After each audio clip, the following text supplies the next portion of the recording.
বড়মার মন্দিরের সামনেটা দেখে নাও, এই যে বড়মার মন্দির। তো দেখো বড়মার মন্দিরের সামনে কতটা ভিড় হয়েছে। আজকে রোববার, আজকে 15ই ডিসেম্বর। তো দেখো আমরা এই যে পুজোর জন্য লাইনের দিকে এগোচ্ছি। এই যে আমার দিদি লাইনের দিকে যাচ্ছে। কত লাইন পড়েছে বড়মার মন্দিরের সামনে, তোমরা আমাদের সাথে দেখে নাও। আজকে কিন্তু প্রচণ্ড লাইন পড়েছে। আমি এতবার বড়মার এখানে পুজো দিতে এসেছি, এরকম লাইন আমি দেখিনি। মারাত্মক লাইন পড়েছে আজকে। তোমরাও দেখে নাও লাইনটা কত দূর পর্যন্ত চলে যাচ্ছে।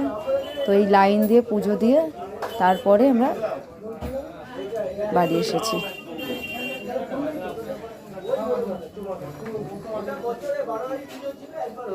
জানি না আজকে এত কেন ভিড়। লাইনের কোনো শেষ নেই, হেঁটেই যাচ্ছি।